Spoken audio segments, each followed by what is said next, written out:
Hi, welcome. Today's podcast is super exciting for me because we are going to talk crypto, and that doesn't excite me actually in its own right, but we can now talk about buying houses with crypto. So this is super exciting. We've had people ask us about this for over a year now, and my standard answer was always no, because up until now, I had not found any legal specialist who can do it legally in South Africa. And now I have found someone. So without further ado, I want to introduce Candice, and she can tell us more about herself. And then we can talk crypto and property. Candice, welcome. And thank you so much. It's December and you've made time for this. So I'm very excited to talk about this. And maybe we can even push a sale before the end of the year. Oh, wow. Wouldn't that be nice? Thank you so much for inviting me. I really appreciate it. As I said before, I'm always willing to help everyone in this space. You know, it's amazing because if you win, we win. So a little bit more about the services we offer. So now, yes, absolutely. Please tell all your agents that you can buy property with crypto. That's number one. And make it known also to the prospective purchasers when you talk to them, you know, that this is an alternative and we can legally do it in South Africa. So I'm the CEO of Schindler's Digital Assets. Schindler's Digital Assets is a registered financial services provider. We have a crypto asset service provider license, so CASP, a category 1. And then we also have a category 2 license from the FSP in our stable. And we absolutely 100% comply with all regulations, I assure you. I'm actually a lawyer. I've been a lawyer for over 20-something years. Started way back when at Bowman Gilfillan. I did my articles there. And I still actually have an existing practice. So I still have a law firm, and I provide a lot of crypto asset service providers with legal advice as well. As part of the services that we offer. But yes, I'm very pleased to say that you can definitely buy property with crypto. You can, in terms of Schindler's Digital Assets, the crypto that we accept is USDT. We also accept Solana, Ethereum, and Bitcoin. We accept those because they're less volatile and there's more liquidity in the market. But needless to say, if you get a client and they have a different type of crypto, they can just simply swap out their crypto and then transfer one of those crypto that we accept. So they have to do it first? Yes, and then they come to you with the... Yes, so what I'm saying is don't turn anyone away with crypto. There's always a way that we can make the deal happen. Yeah. And yes, I think the beauty is really all you have to do is refer the prospective purchaser to me, and I can make the deal happen for you. And we do it 100% in a regulatory space. People are also always concerned about things like KYC, you know, the FICA process. Yes. Do we follow that? That's usually one of the first questions, like, oh my gosh, we're scared, crypto money's dirty, you know. So number one, crypto money's not dirty. I can promise you that. To give you an idea, there's between 400 and 500 million people that are sitting with money, with their wealth in crypto and not in a bank account. That's crazy. So that's the kind of numbers that we're speaking of. There are a lot of legit people that are earning legit crypto. And to give you an example, one of my deals, the people actually earned crypto through Bitcoin mining. I mean, how interesting is that? Like, I never thought, you know, I've asked for a lot of source of funds in my life, being an attorney, and I've never got that as the answer. So yes, literally, Bitcoin mining is one of the interesting ways that people are earning crypto in a legit way. And yes, we do all the FICA compliance. Obviously, we are registered in terms of FIC. So we have to do all those checks. So we run all those checks prior to taking the money, obviously. We make sure that, you know, the person's not on the sanction list. We get them to sign declarations. We make sure that, you know, they're not on the PEP list, all those kinds of things. Get all the other KYC documents, obviously. certified copies of IDs. You know the drill. Yeah. In your space. But it's good for our potential buyers or sellers to also understand what is required. That they can't just Exactly. be an anonymous person that transfers crypto, right? No, absolutely not. You can't. We have to go through the KYC process. And just because we're using crypto also doesn't mean that the person can be anonymous and their name not be in the deeds office. A lot of people are thinking, oh, crypto, and this is all anonymous. And when the property gets transferred, is it transferred on blockchain? No, that's really trying to complicate things. That's not what happens at all. Literally, the prospective purchaser pays for the property in crypto, and the transaction goes through the deeds office as if it was a cash deal. Okay. So there's, a lot of people, as soon as they think crypto, they start thinking blockchain, their brain goes to all these different complicated places. That's not what happens. This is literally the normal transaction as you would have, as if it was a cash transaction. We are just the intermediary that makes sure that you get the cold cash. And that cold cash gets put into the conveyancer's trust account. And you say the conveyancer, and just maybe a step back for potentially the members of the public that don't know what KYC is, know your client. And as an agent, I can actually say it's good for the public to just learn that this is a legal requirement, not just for you guys, for us, pretty much everyone involved in those kinds of big transactions. So when we as agents are speaking to clients, let's say someone calls us, and we have had many calls, people talking about crypto and all that, but we will ask a few questions because we are not just because we were nosy, but because we are required by law, let alone obviously required by our homeowners to know who we actually take into their house. So that's where the whole KYC comes into place, but we are obviously in danger if we don't do it to actually bring unsavory individuals to someone's house, right? Absolutely. And I mean, the crazy thing, if you think of those KYC, as you say, know your client, is that you doing it as an estate agent, I'm doing it as the financial services provider, and then the conveyancer's also doing it. Yeah. So in any one property transaction, you actually have three entities that literally have to comply with this regulation.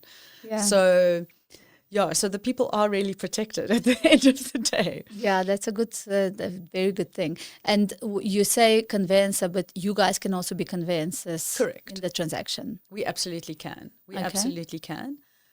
Sometimes it's best for us to be the conveyancers on the transaction, because then we don't have the hurdle of dealing with any conveyancer that doesn't understand the process and may feel a little bit anxious about it. So yes, I mean, sometimes it is better for us to actually be the conveyancer.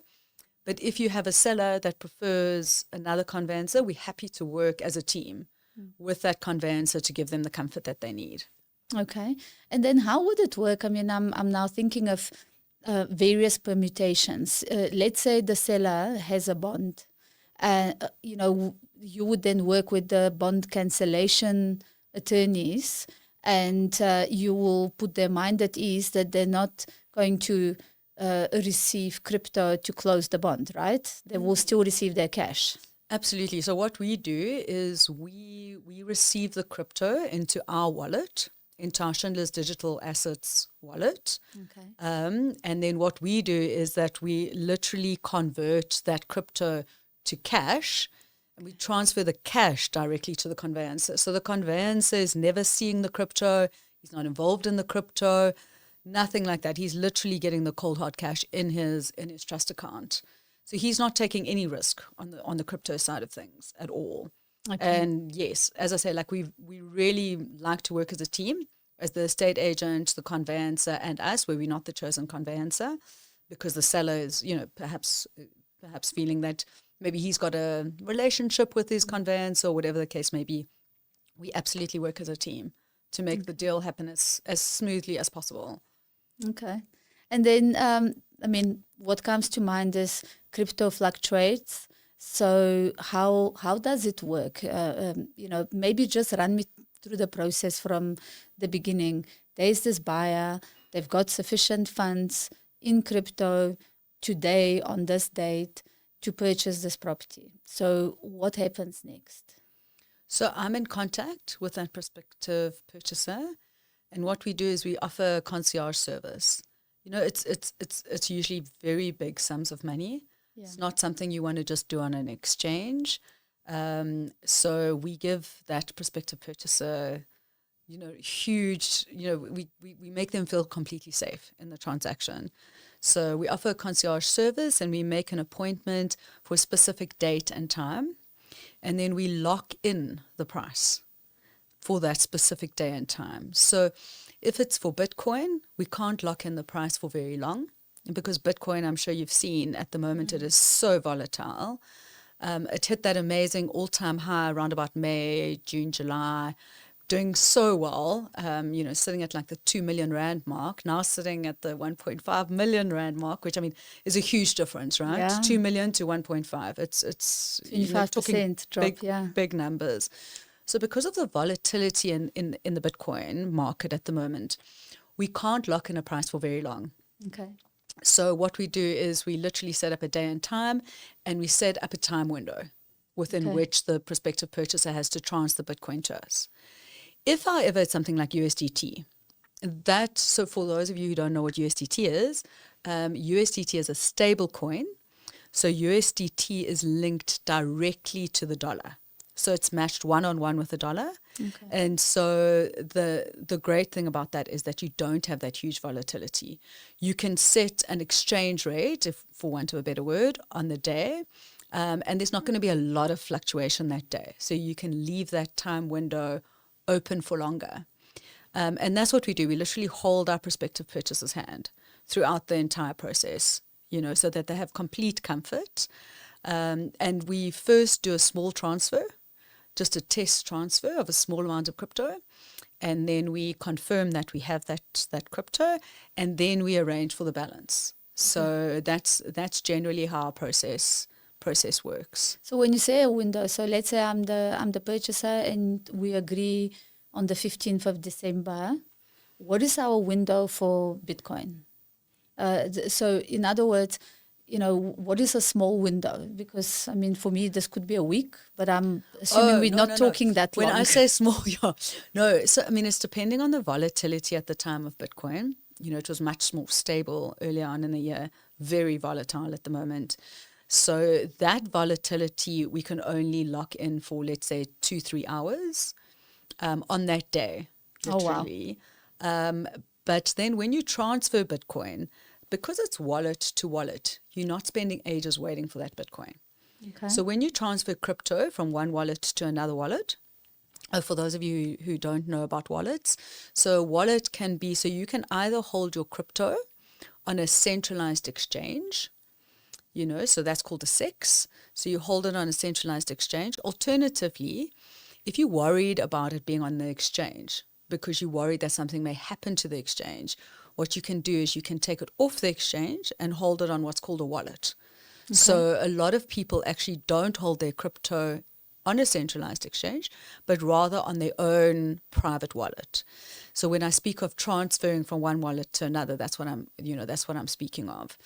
And also I'm speaking of a wallet that could be on the centralized exchange too, but I'm just clarifying that it could be either.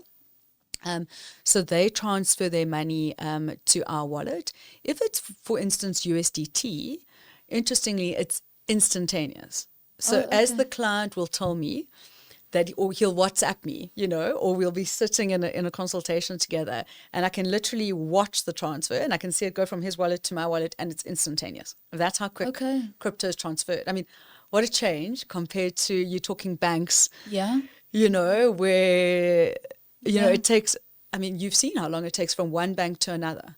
You know, if you're transferring from like a Standard Bank to a Ned Bank, geez, it's really not instantaneous. I mean, if it's Standard Bank to Standard Bank, sure. But if you're talking, you know, different banks, you can talk to, 2-3 days before you get that money. Yeah. So this literally with crypto is instantaneous. With Bitcoin, it depends on the nodes and how busy they are that day. So it can vary. It can vary from like 20 minutes to 40 minutes, maximum an hour. Okay. But once a client has sent me the test, then we feel comfortable with that rate, and we go ahead with the balance. Okay. And then whatever exchange rate that you guys locked in that 40 minutes that the transfer happened, they're not in any danger that there's a fluctuation? No, so USDT, we'll leave it open even for a day or two. Okay. And Schindler's Digital Assets, as the registered financial services provider, takes the complete risk of the volatility. And then Bitcoin, we'll leave it open depending on the day. I'd say probably 3 hours is probably your average amount of time that we will leave it open. And so as long as the transfer takes place during that window, Schindler's Digital Assets takes the full responsibility and on the volatility. So there is no risk on the side of the purchaser. So the purchaser knows exactly what the exchange rate is going to be, let's say for the USDT. Okay. And then the benefit is that the person selling their house knows exactly that they're going to get their purchase price and not a second, not 1 cent less.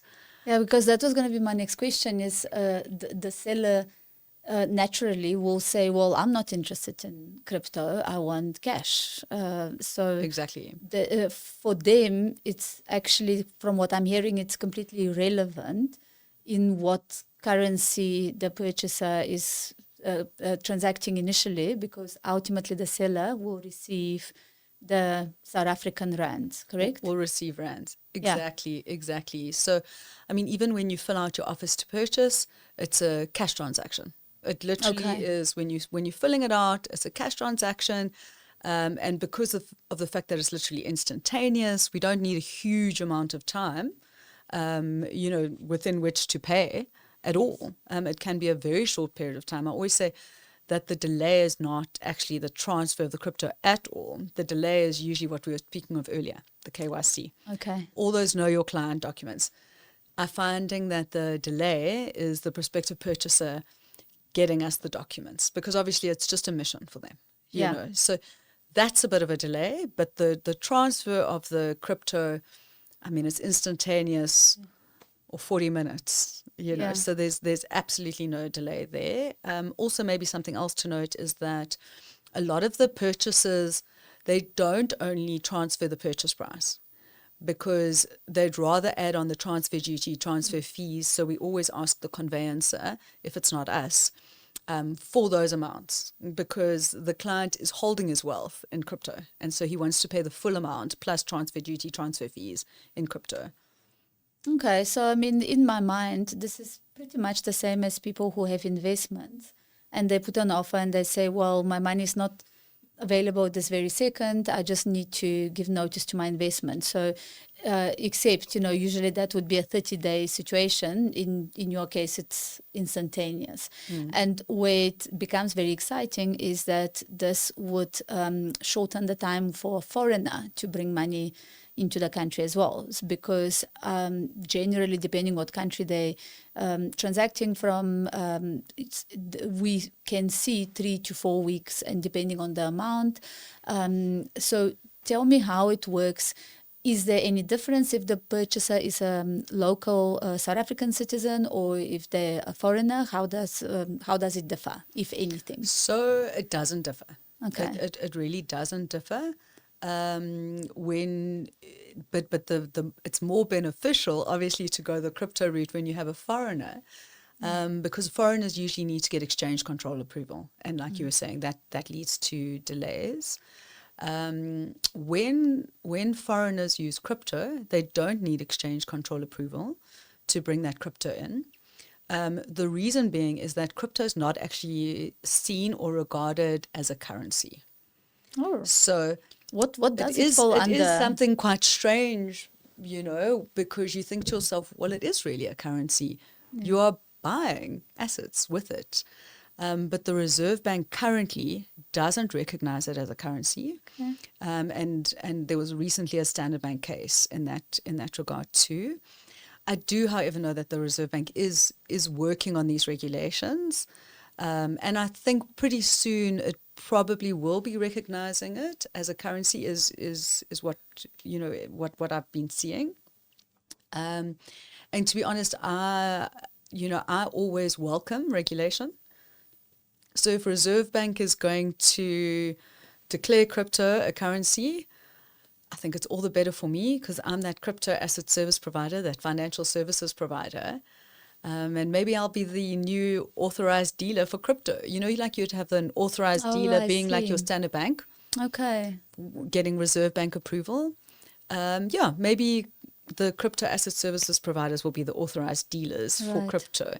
So, and that puts me in a better position, all the better for me to have the license and give people the comfort that they're dealing with a financial services provider. So, so either way, I'm actually happy to be honest. But the benefit at the moment with SARB not seeing crypto as a currency is that obviously there's no delays, because the crypto can literally go from Russia to South Africa instantaneously, no Reserve Bank approval required.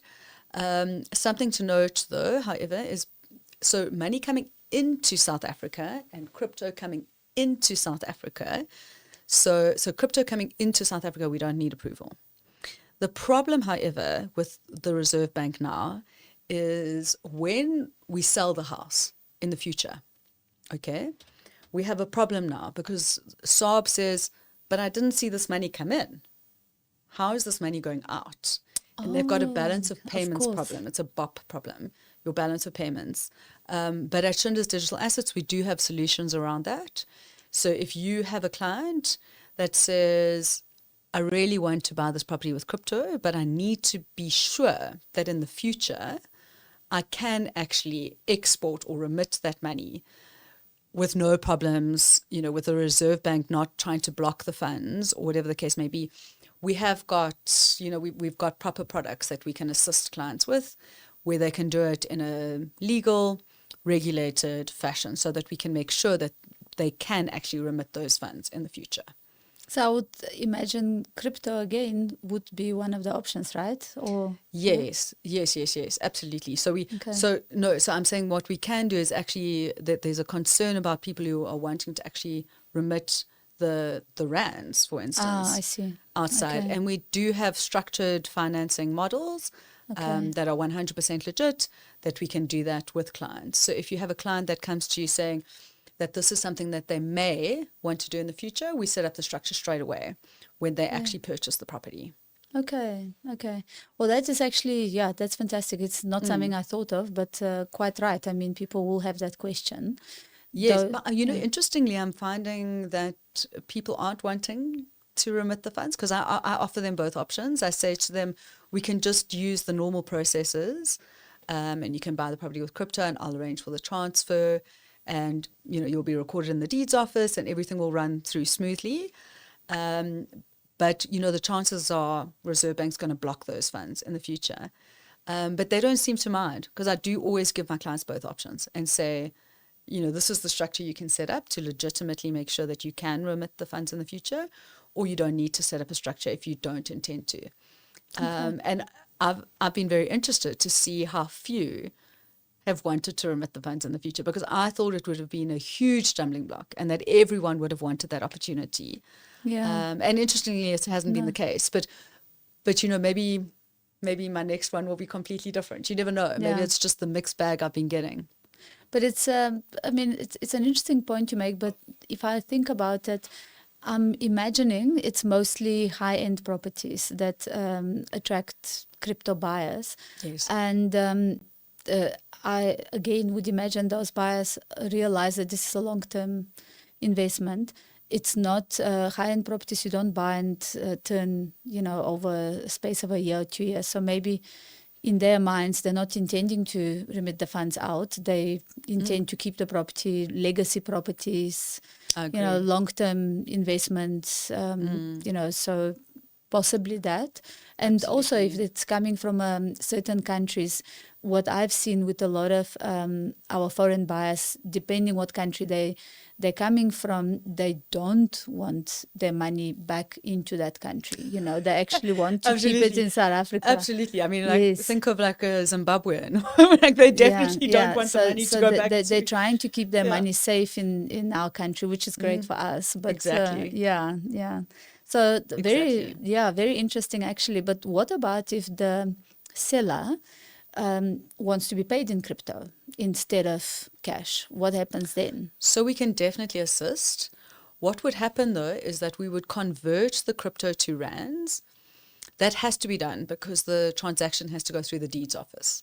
So the deeds office has to see the rands. You know, you have to give all those guarantees as a conveyancer. Oh, so there is no way we can but then do. What we can do, the solve around that is we simply then take the rands and convert it back to crypto and give it to the seller. So we can just do it both ways. Okay. But we would have to literally convert it to rands, make sure that that money was sitting in the conveyancer's trust account so that they can give the various guarantees, for instance, to the bond attorneys and make sure that the bond's paid or whatever, whatever the case may be. Okay. But then whatever's left over after the bond being paid, we can absolutely then convert that back into crypto. No issue at all. Okay. So the seller can get paid in crypto as long as everyone else has been paid first, right? Yes. So absolutely, yeah. We can definitely do that. Okay, and I mean, when you look at the transactions you've done this year, what are you seeing? Sellers opting for that or not really? No, I haven't had one yet. Really? Yes, and interestingly, all the estate agents have asked me. Yeah. But I've never had a seller want it. So it's definitely something that's high on mind of estate agents. So they're definitely chatting about it, but I haven't had one yet. So, yeah, I haven't. Maybe they have enough in their own right, or they prefer to secure it any other way. Yes, I mean, I suppose the seller has just never even thought of investing in the crypto space. They're just not a crypto enthusiast, maybe. Yeah. I just don't know. And But I mean, yes, it's definitely an option. Okay. So basically foreigners, locals, it doesn't matter as long as it's within those specific crypto variations, then they can do it, and it's all legal, and 100%. the offer is basically a straightforward cash offer, and you don't even have to say it's Bitcoin, because by the time you act on the offer, it is rands in any case. So exactly. the entire process prior to meeting the obligation of paying your deposit, let's say within however many days or whatever, that process is outside of the offer, technically. Am I right in exactly. So saying that? Yeah. I suppose it's really just an arrangement that the prospective purchaser has with me. Yes. And it actually has nothing to do with the deal. Yeah, technically. Because the purchaser, in terms of the agreement, has to deliver cash. Yeah. And the purchaser has just come to me as a separate agreement to deliver the cash. It's like he could be entering into any private agreement. He could be entering into a private agreement for his father-in-law to pay for the property. Yeah. No one cares as long as the rands land Sure. on the conveyancer's trust account.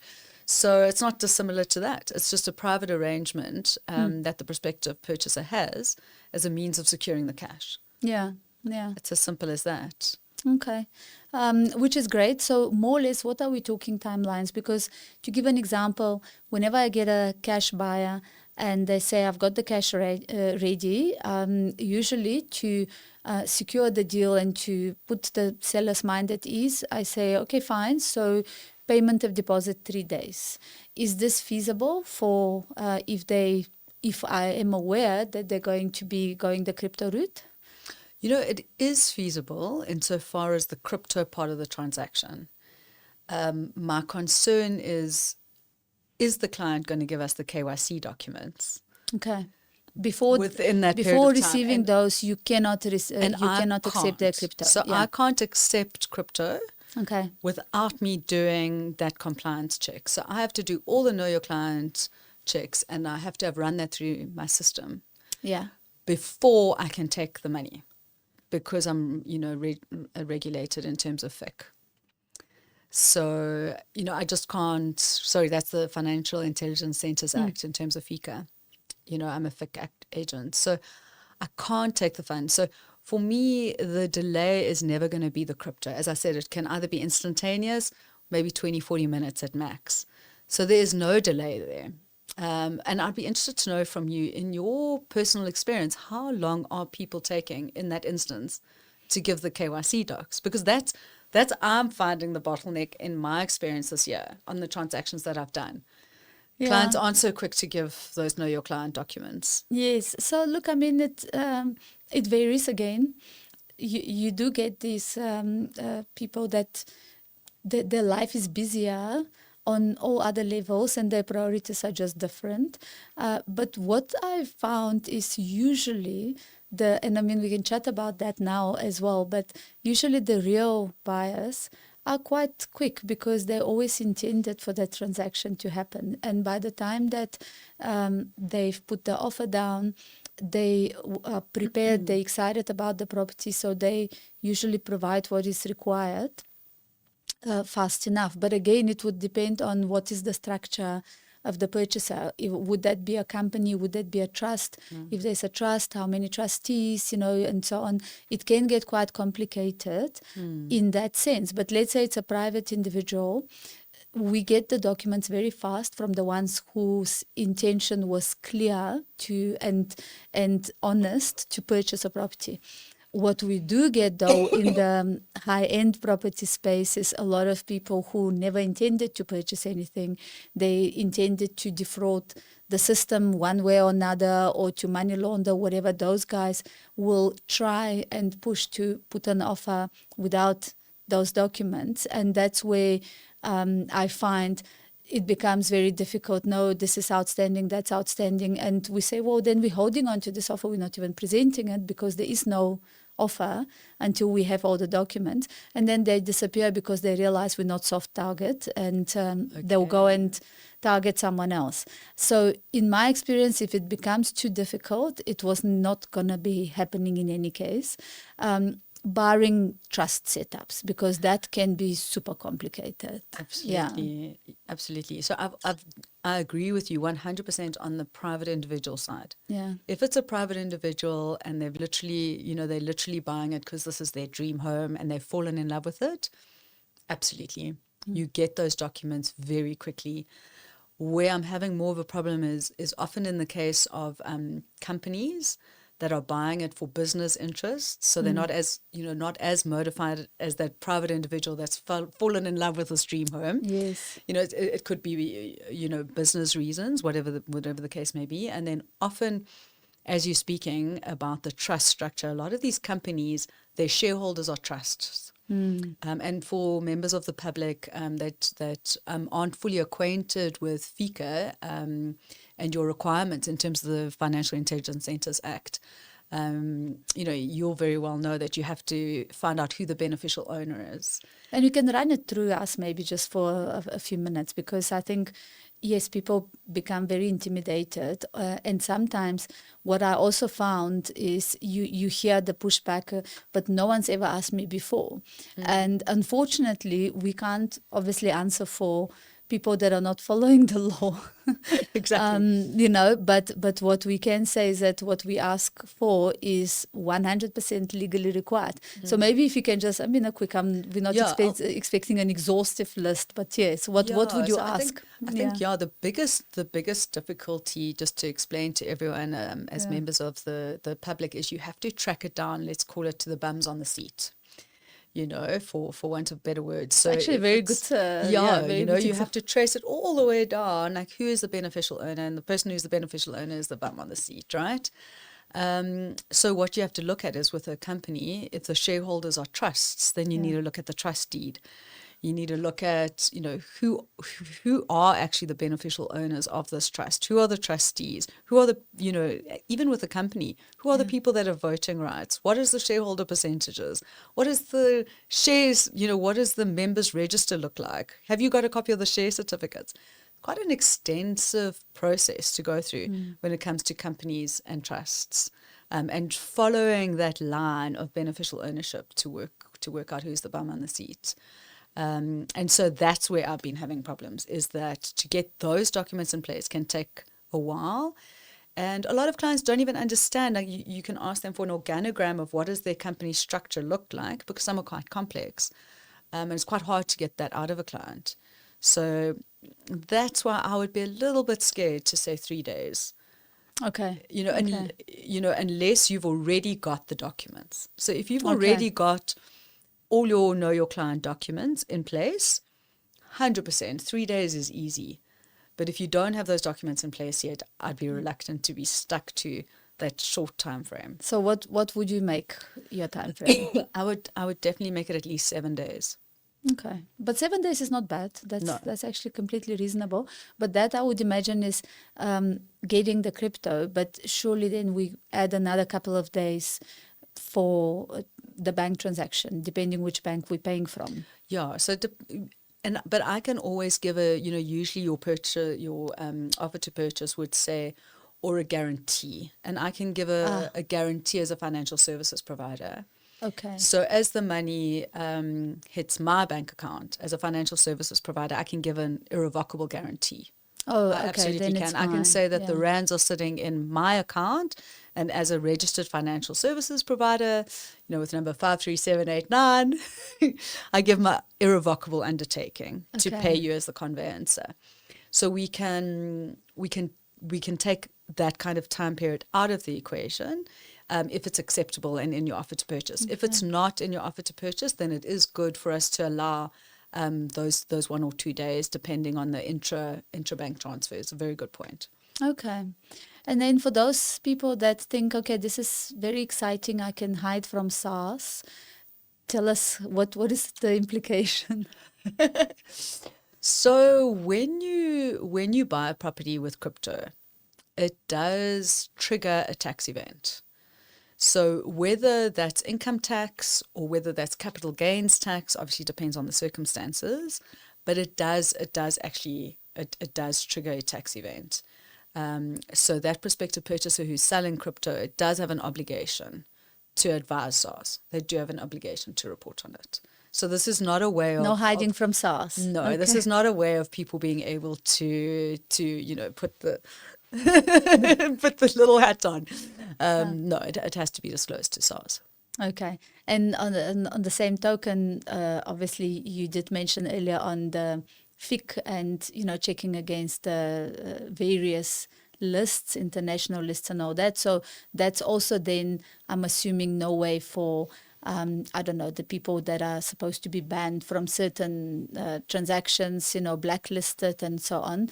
That's also not a solution for them then. No, because we do all those tests. And then what we also do is, obviously, before we take the money, we run through all those requirements, all those tests, etc. And then our system actually literally does those checks all the time. Okay. So once a client is on our system, they will be monitored.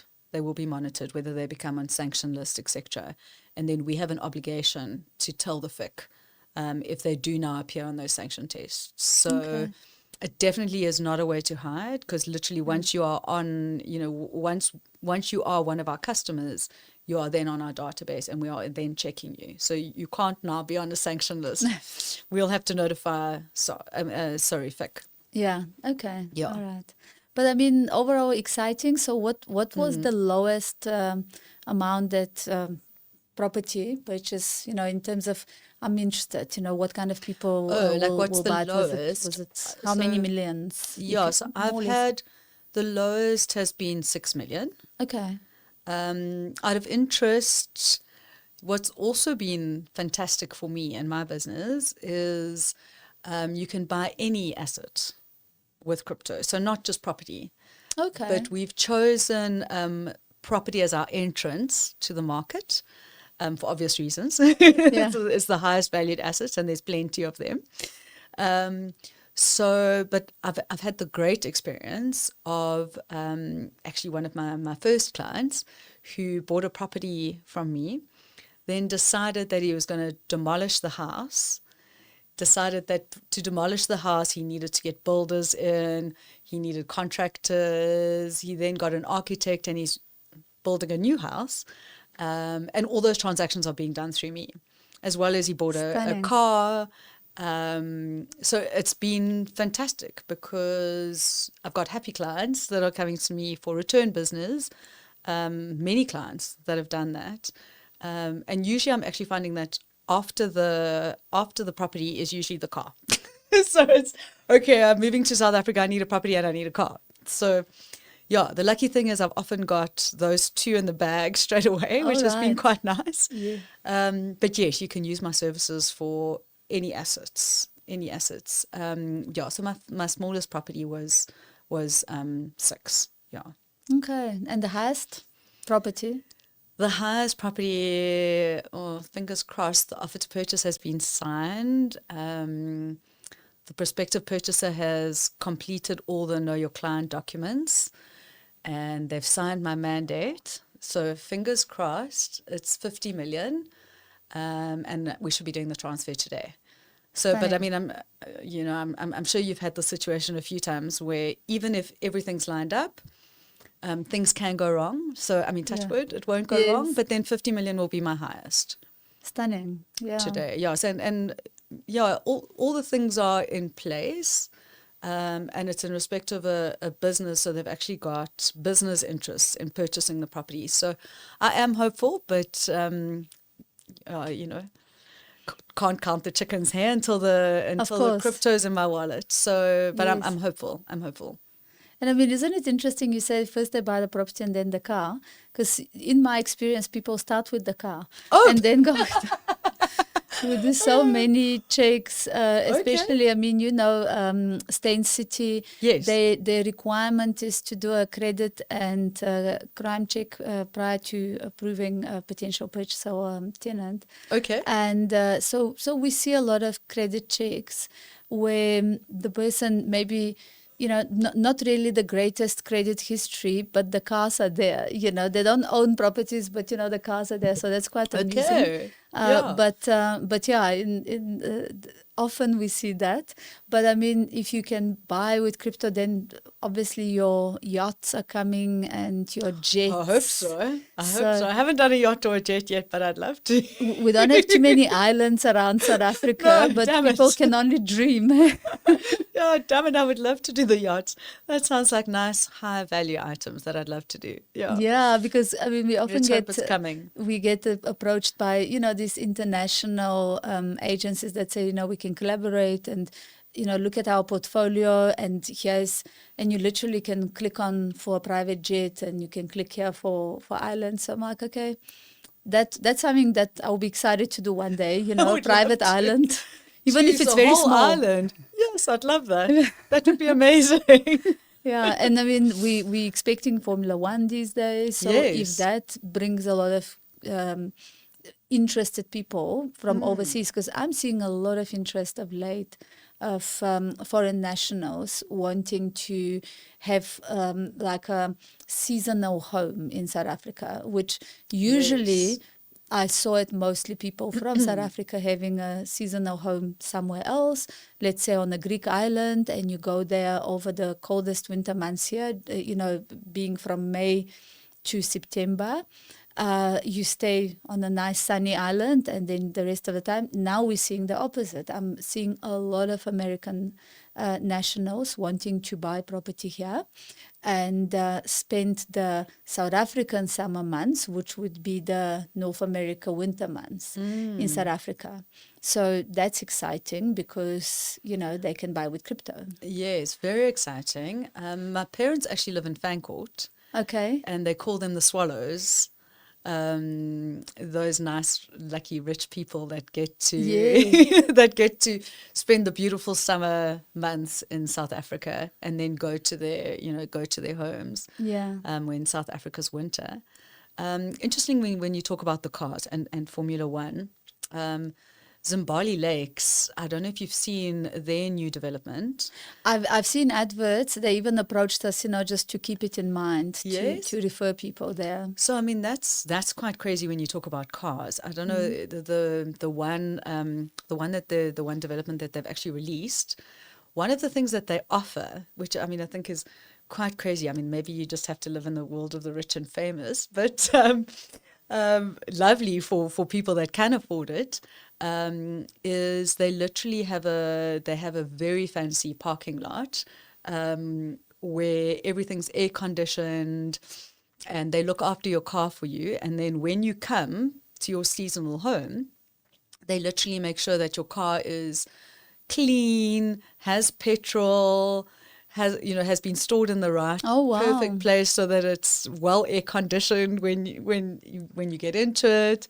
It's one of the services that they offer, which is so interesting. I did not know this. Yes. I've actually not heard of this as a value-add service. It's a value-add service where you can literally, so they literally, when you stay at this development, that's part of the offering.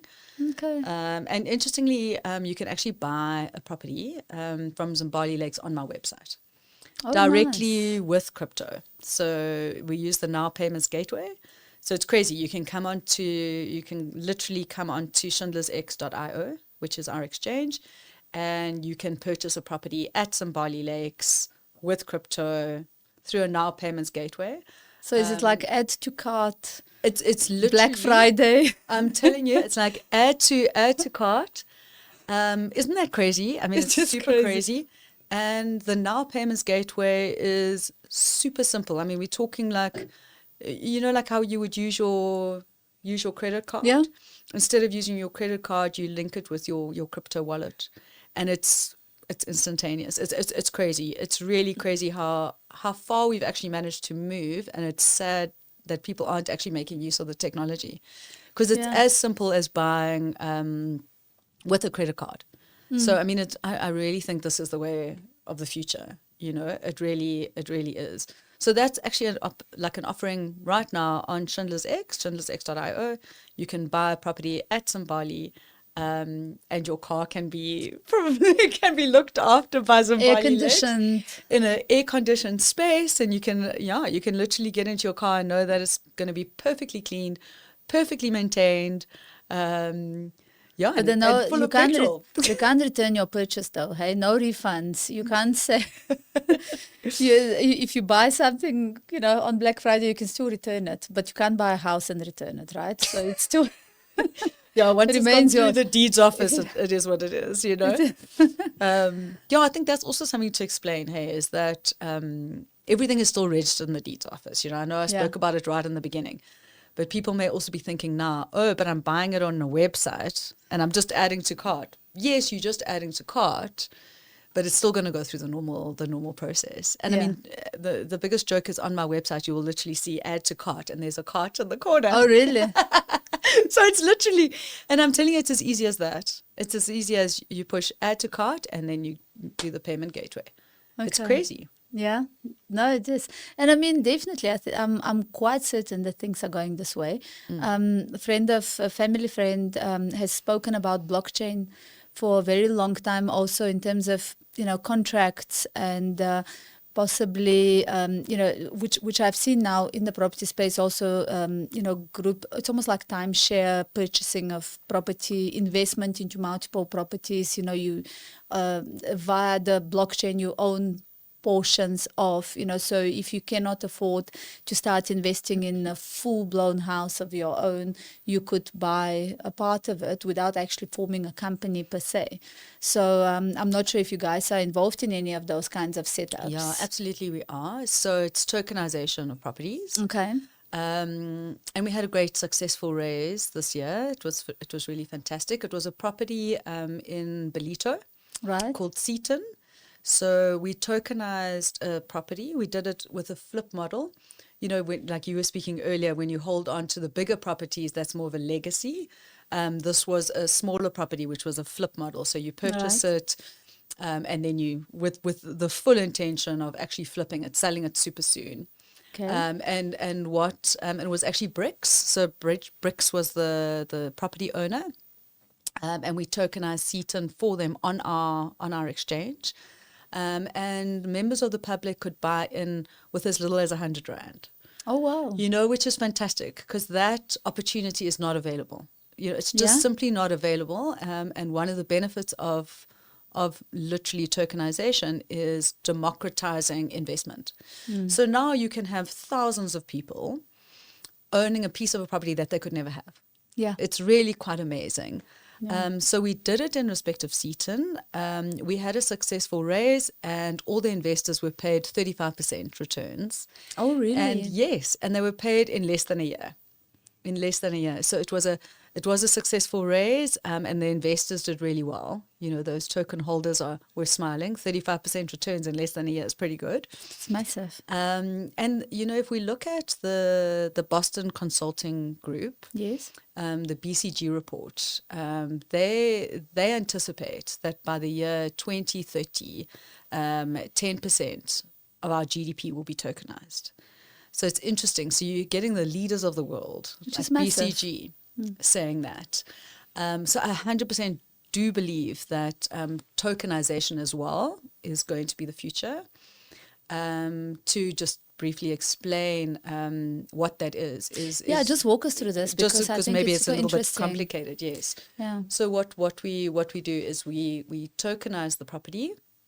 And then the investors into the property are the token holders. So we literally have the token holders being the investors and the people that will receive the benefits of the property. And then we have what's called a general partner. So it's like shares, basically. It's like shareholding, so but it's tokens. Exactly. So it's very much in that kind of share structure in your mind as to how it would work.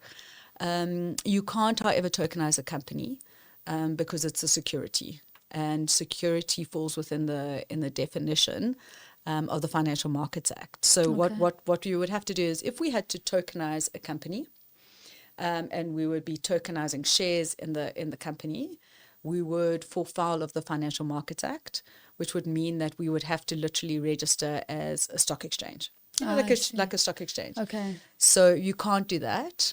So we have a legal framework where you can legitimately 100% not fall foul of the Financial Markets Act.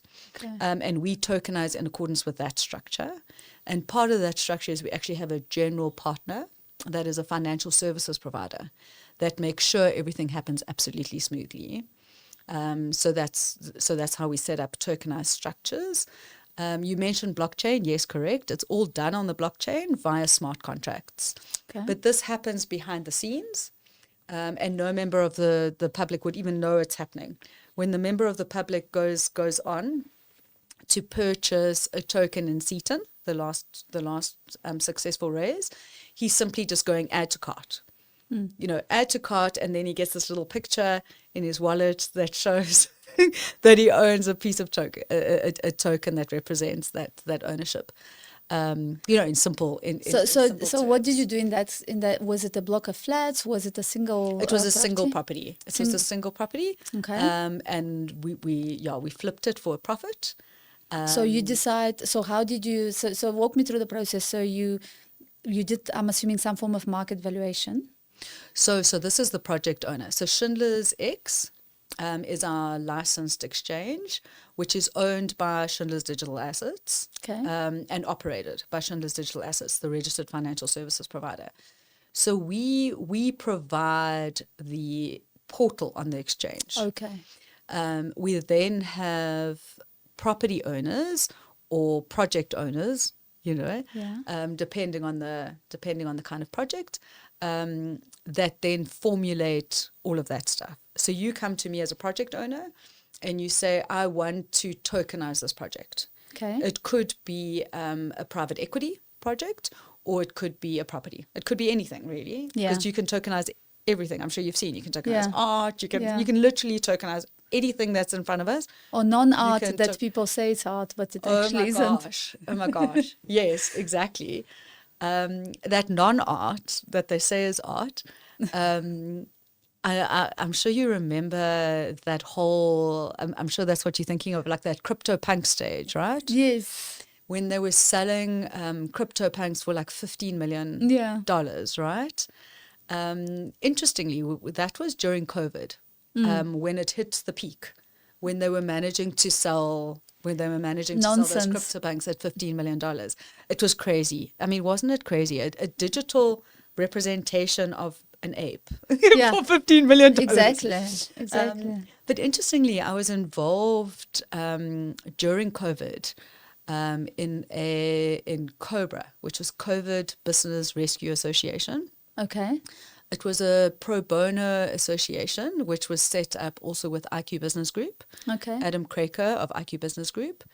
And it was an absolutely fantastic organization that saved over 600 businesses Oh, wow. during COVID. How we did it was we put companies into business rescue. So what business rescue is a company, in terms of the Companies Act, can go into business rescue. It's a lawful procedure that you put a business through. And one of the fantastic advantages of doing that is that you put a moratorium on creditors. So, you know, during COVID, you know, I mean, I'm sure you knew as an estate agent what the nightmares that businesses faced. Yeah. So literally what it does is it halts the expenses because you've got no income coming in, you know, and then we did a business plan. So over 600 businesses were saved. And through our work during that time, during COVID, Lily's Leaf Museum came to us. Lily's Leaf Museum came to us and said, please, can you help us? You know, I mean, you can imagine Lily's Leaf Museum at the time. I don't know if you know, that's where Nelson Mandela's artifacts are. Yes. And during that time, obviously they had all the same expenses. They had all the same staff, rent, you name it, all the expenses stayed, but no one could enter the museum. You know, it was lockdown. So they had zero income. And they asked us if we could assist and put them into business rescue. But we can't put Lily's Leaf Museum into business rescue because it's not a company. Is it non-profit? So the thing with business rescue is it's only applicable to companies because it's a Companies Act remedy. Yeah. So out of the box, what we did is we created Nelson Mandela's warrant of arrest. We created a digital representation of Nelson Mandela's warrant of arrest. And just like you saw that crazy CryptoPunk thing, which was actually what's called an NFT, a non-fungible token, being a digital representation, this was a digital representation of Nelson Mandela's warrant of arrest. We created that, and then we also created an NFT audit report. So we had attorneys that were actually there when they scanned it, because they scanned this warrant of arrest. Yeah. So the warrant of arrest is actually beautiful. It like moves around. You can touch and feel it. It's like, you know, on the, so we did that. And then we also had this audit report, which was an attorney actually sitting there watching the scanning, reporting that it was actually the original that was being scanned. It was actually, we did so many crazy things during it's COVID. Amazing. Yes. And then we also interviewed the people at Lily's Leaf Museum. We tracked down the history to make sure that it was actually the original warrant of arrest. It wasn't a fake. So we verified the authenticity. So we did all of that, wrapped it in a pretty bow. And we successfully sold it for just under 2 million rand. That's crazy. Can you believe it? So we sold it, I mean, a digital representation of Nelson Mandela's warrant of arrest. Yeah. I mean, who would have known that it would be worth anything? Yeah. But because of the NFT craze, we managed to sell it for 2 million rand. And it was fantastic because, you know, we did it on a pro bono basis for members of the public. That means, you know, we didn't charge. So all those net proceeds went to Lily's Leaf. And at the time, vagrants had moved in. So, I mean, you can't believe how terrible it was at the time. So vagrants had moved in because they couldn't afford security. So this managed to give Lily's Leaf Museum enough money to get security, which was fantastic. And it was the time of those terrible rains, and the ceiling was leaking, and literally like the water was falling on the artifacts. And it also gave Lily's Leaf money to be able to fix the ceilings.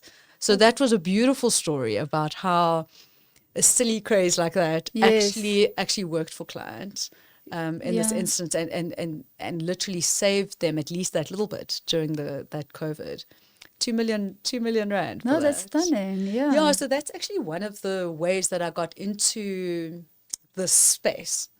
Because I mean, it's So I also a was bit going to weird. Like, ask. why am I? Yeah, where did it come I'm a from? lawyer. What Yeah. the hell am I doing in this crypto space? Yeah. So that's one of the ways that I actually got into the crypto space during COVID, and also part of being part of this Cobra organization. We were also approached by the King of the Ndebele, and he said, "Look, you're saving businesses, but actually, you need to save my people.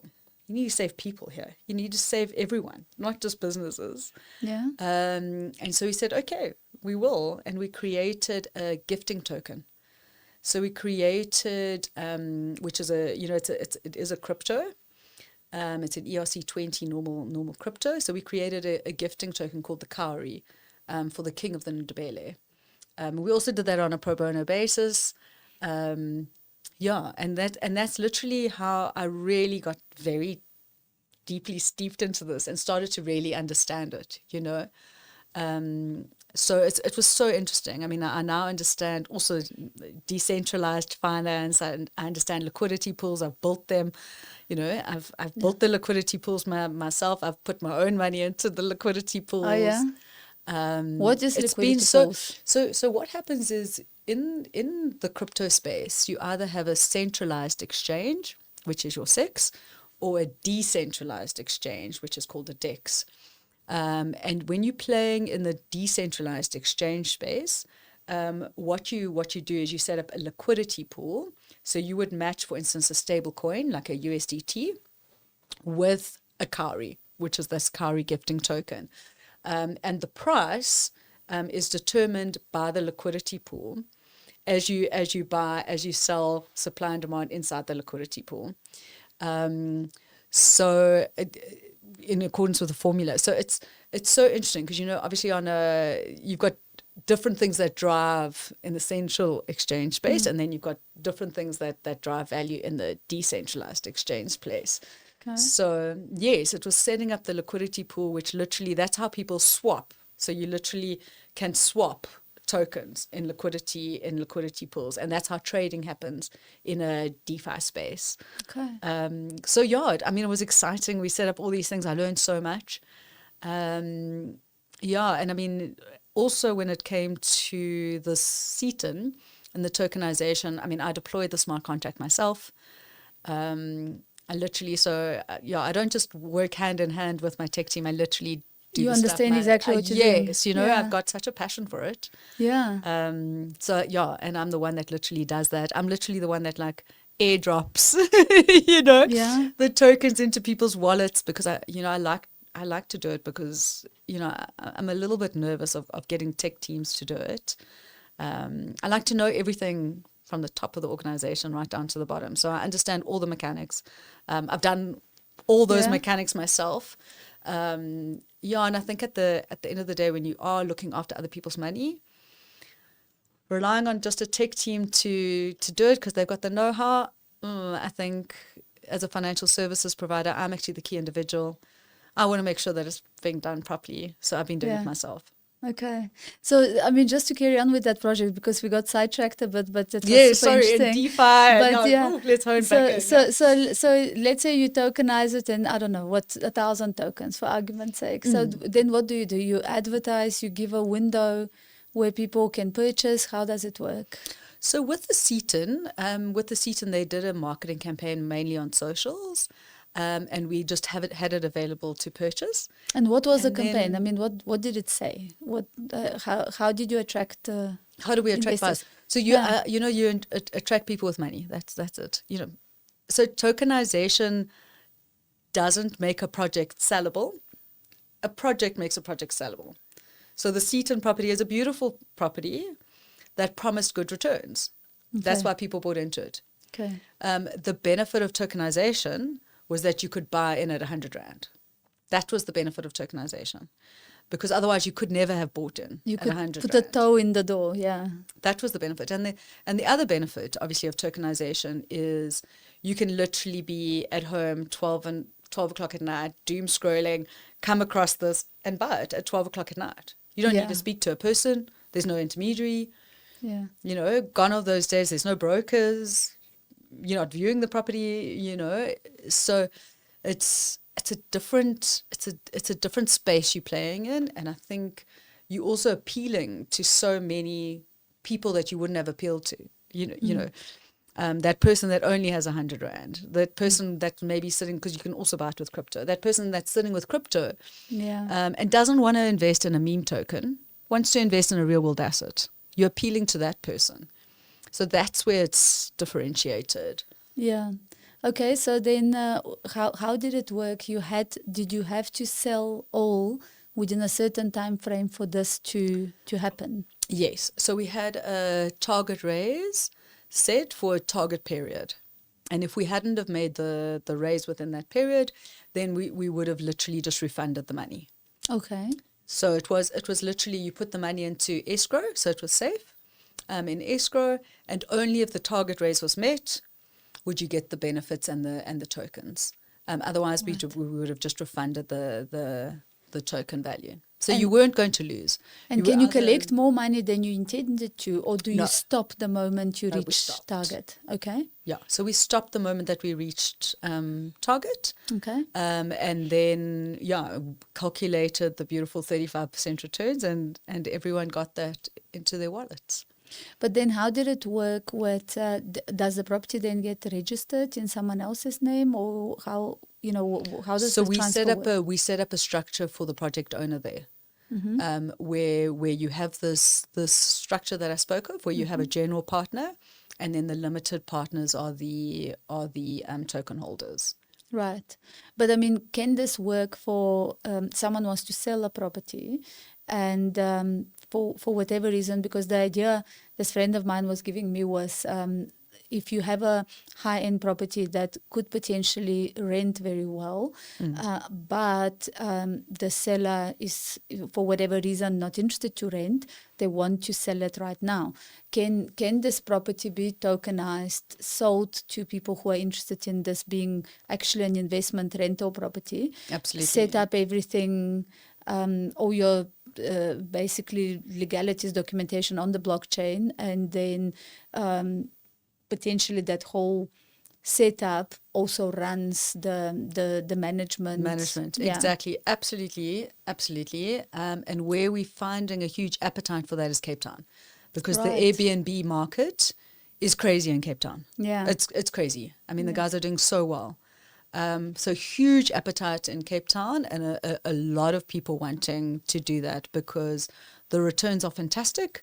And sellers are, so the seller gets his purchase price that he wants, and then you can have a number of people that are absolutely getting those benefits, those Airbnb benefits, but with being able to enter that market. Because, the problem is, I mean, I don't know if you've seen the Cape Town property prices. I mean, the Cape Town property prices have gone through the roof, right? Yeah.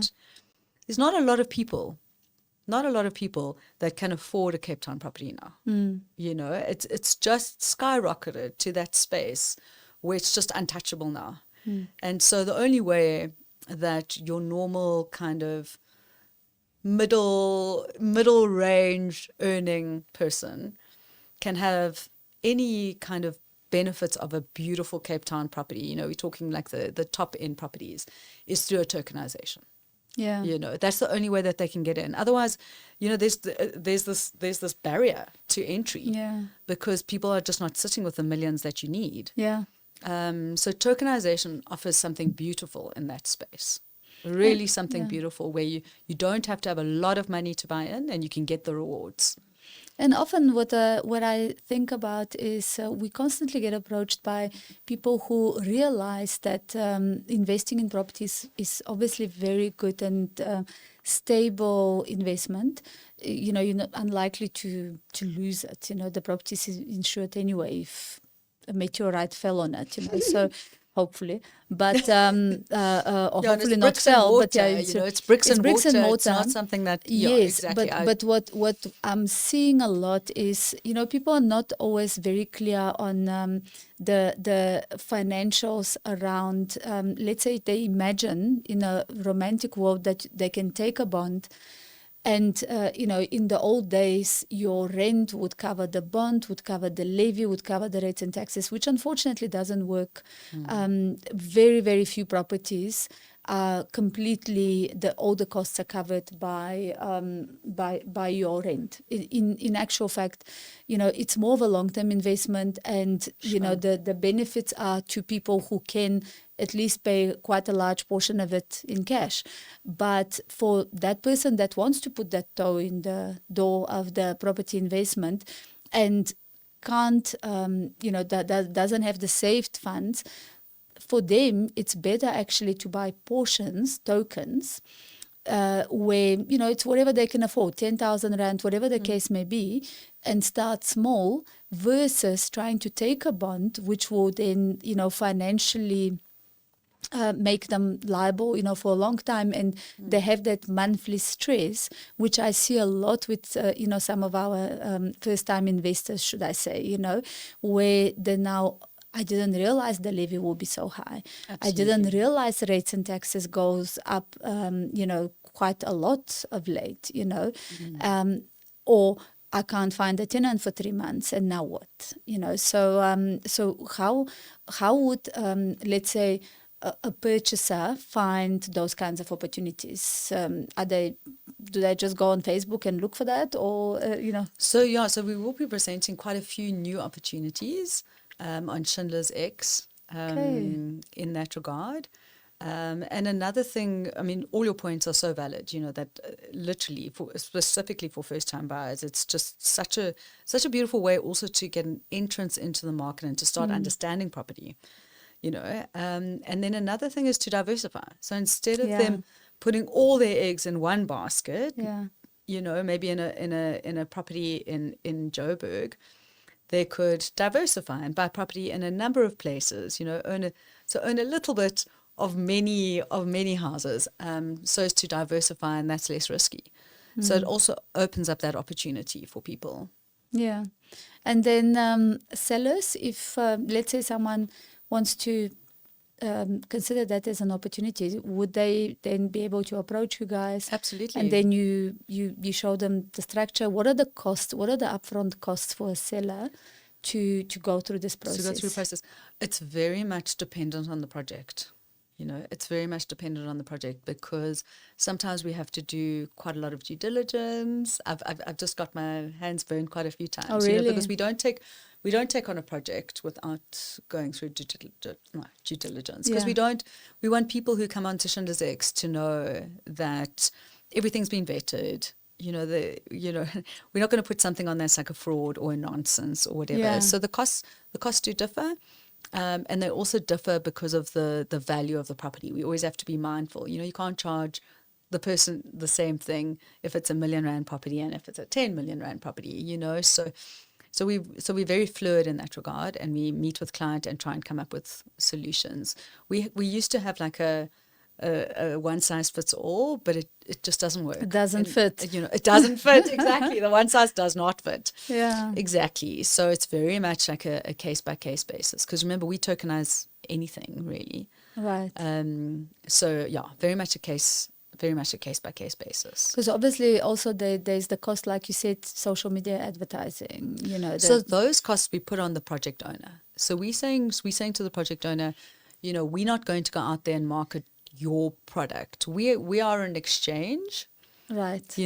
So I mean, if you go to Binance Exchange, they don't go and market Solana. Okay, do you see what I'm saying? I hear you. Yes, they're an exchange and they put Solana on. Solana goes and does their own marketing. Right. So that's what we offer. So we don't offer marketing services to our project owners. Okay. And then we're also very upfront with our project owners. We can't be putting lipstick on pigs.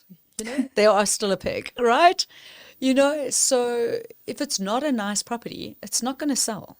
Whether you tokenize it or whether you're selling it on the open market or whether you're auctioning it, unless you're giving it at the auction as a steal, it's not going to sell. So that's what we always very upfront with our clients about. Yeah. Give us a quality product, because sometimes it's not a property, it's it could be any product. Yeah. Give us a quality product and we'll tokenize it for you. Okay. And then in tokenizing it, we're giving you a global market to a market that's open 24/7, to a market that's not your usual market. These are a fast food nation market, the add to cart market. Yes. And the people that are sitting with crypto wealth, which they want to be in that space. They don't want to be using their crypto to purchase other things. So they've got an interest in tokenized real world assets, but don't actually have an interest in the asset itself. They just want the benefits of the asset. Right. They don't actually want to own a property. The crypto And people. worry about They don't want that. cutting the grass and Exactly. But do they want the benefits of an Airbnb property in Cape Town in Camps Bay? Absolutely. Yeah. So that's what we're offering, and this democratization. But no, no lipstick on the pig. No, I mean that I thought about that exactly. More thinking not so much the flipping side, but rather the rental, investment, whether it's Airbnb or anything, just a long-term rental. But that's exactly it. It still needs to make sense. It still needs to be able to fetch rent. And with all the costs involved around the managing, you need an agent, you need pay your rates and taxes. In any case, the business case still needs to make sense, but with the exception that you don't want the person to have taken a loan to purchase the property. I think this is where really the big disconnect that I've seen over the years is, it's in very rare occasions will the loan be completely covered, and if the person has to have the sufficient buffer for that investment to make sense, and for them not to feel pressure to sell it within 3 to 4 years. Yeah. Absolutely. Yeah. And what else? What other products have you been involved in other than you haven't done an island yet, but you say cars. I haven't done an island yet. Jeez, I mean, let's manifest that for us. Why not? Let's manifest that for us for 2026. That would be amazing. Yeah. I've literally paid every type of bill imaginable as well. Really? Yeah. From rent to attorney's bills. Nothing as exciting as a yacht or an island yet, though. Okay, it's coming. It's coming. We're going to manifest it together. Yes. For 2026. I suppose also art. Okay. And what is the future? Would you say for South Africa specifically? I mean, I know the whole world, everyone's got different ideas, but do you said in the next few years, you're definitely expecting a large percentage then of properties to be sold that way, right? Yeah. So, I mean, I think buying property with crypto is going to be the norm. I don't think that it's going to be a huge surprise to anyone. I think it's going to be on estate agents' websites. Yeah. It's going to be buy property with crypto. Choose your currency. Come through to my portal. Yeah, and that and it should be really soon that all the listings should be Bitcoin. It really should be. It should be like USDT, Bitcoin, rands, so that people have the option, and then if they click on like Bitcoin, they can do it through Bitcoin. So I think that is so around the corner. I think literally estate agents should already be doing it because it's a service offering that we already have. Yeah. But how do we link it to the exchange? No, the specific exchange rate, because I mean you say that it changes every hour. I don't want to be advertising one Bitcoin and meanwhile it's our site, for instance, our Schindler's X site, it's got it's automated in the background, so it literally updates like all the real time. Okay. Yeah, real time. We have one of those APIs that do that real time. So so that's sorted. So there isn't a risk on that basis, luckily. But I think that's going to be something that literally should happen now. Okay. I think the tokenization. Maybe we should talk. We should include our. Yeah. We should include some form of a API on our site. Yes, then, absolutely. I'll get my techies to help you guys. When it comes to tokenization, I think South Africa is going to lag a bit behind there. Oh, really? Why? The BCG report, because we haven't educated the public about tokenization. So, you're going to need a lot of education to explain to someone that what is a token and what is it going to give them and what is the benefit, and it's going to take some time, I think, to educate the market about that, and we only in our infancy there. So I think tokenization is in our future. I don't think South Africa will be as quick as the BCG report is suggesting, 10% by the year 2030. I mean, globally, the States definitely, Singapore, but places like that, Dubai, those places will overtake the 10%. Sure, but they are the innovators, really. Exactly. But that being said, I've also told you the story before, though, but I'll repeat it for the public. Is the story about singularity. So singularity is that. I just think it's the most amazing program that's offered. Singularity. They really talk about the most interesting topics about tech and longevity, and they do these summits all around the world. And back in the day, such a cool story. It's such a cool story. So I have to tell it. Sorry, I'm going to bore you, but I have to tell the public because it's such a great story. Back when Bitcoin was sitting at $1, you'll remember that I said what they did is at the Singularity University, they gave absolutely every person that arrived a Bitcoin hard wallet, not a Bitcoin hard wallet, a Bitcoin paper wallet. So what that is for members of the public is you have your 24 words that's written on a piece of paper. And if you put those 24 words from the paper wallet into a hard wallet, a Bitcoin miraculously appears. And for this year, when it was sitting at $1, they gave it to absolutely everyone at the conference. And what happened? People threw away that piece of paper. And if they had held on to that piece of paper, it would be worth, in June, July, it would have been worth 2 million rand.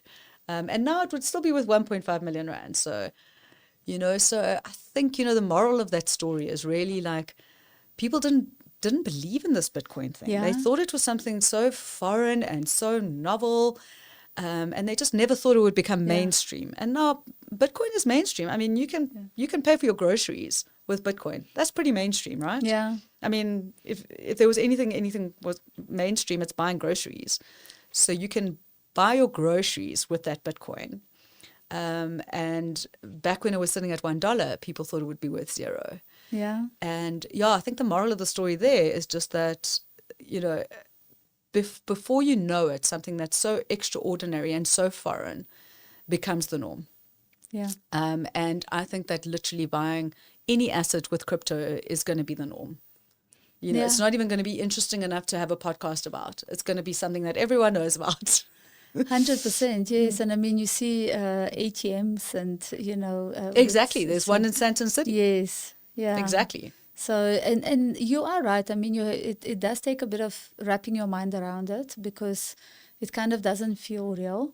But we do have to now accept it and also embrace it. Not just accept, but, because accepting almost sounds like you, reluctantly take something but embrace it, because there are a lot of, like you said, there are so many benefits to all these, new technology. Well, they're not new anymore, but, the different ways of doing things. Now you can own property, or part of a property, in a much better way than just putting your money. I mean, what is it otherwise? The various companies that do some form of, they buy in bulk and, you don't have any control. Now you can choose the property that you want to buy a token in, so I think it's great.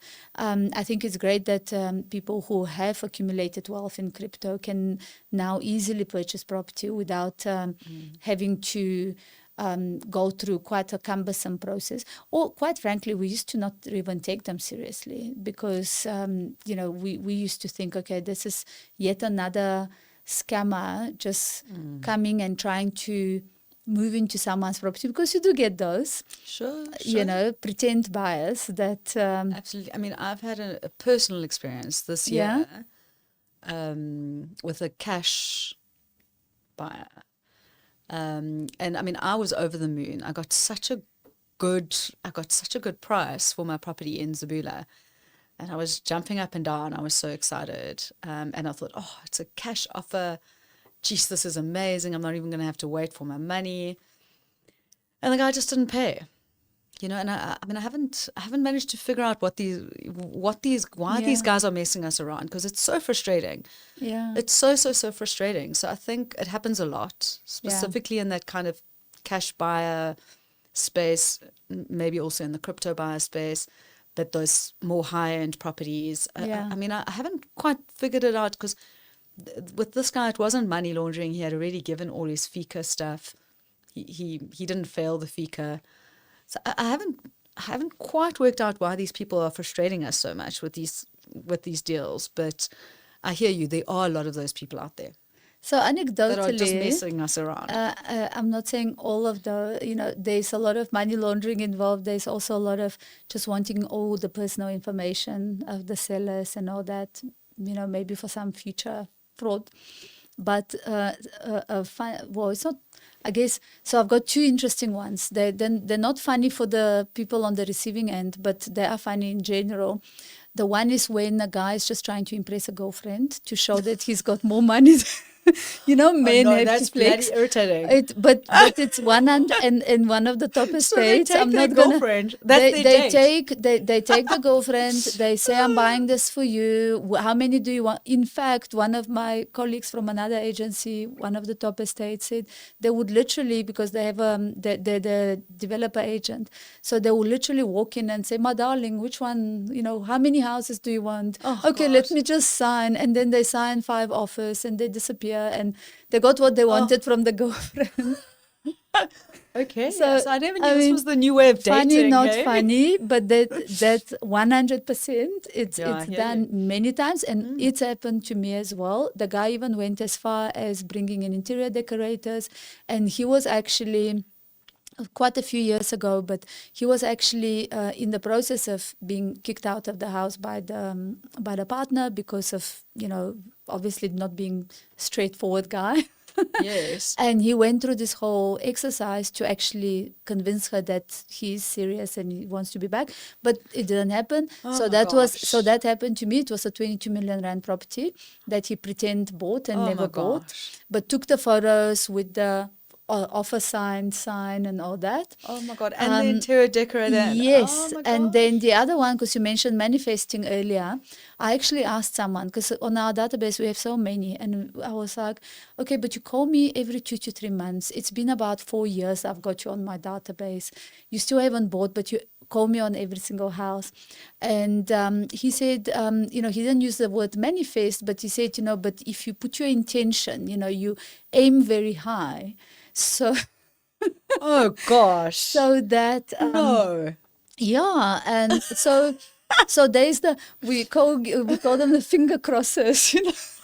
Oh my God, we're gonna manifest one day. Yes, so we're gonna sign an offer, and so there is that as well, and maybe it works for some.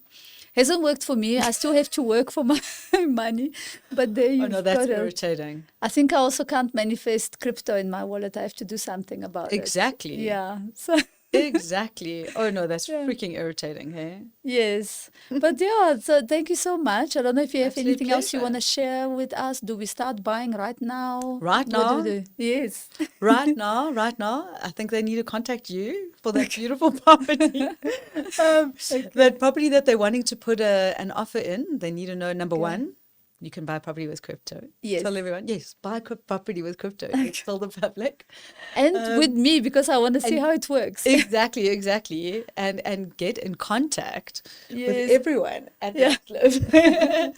so that literally we can do some deals this year. Let's do them now. It. Yeah, we've got 3 weeks left. 3 weeks left. Let's push. Yeah, let's do them now. Okay, thanks so much. Thanks so much for inviting me.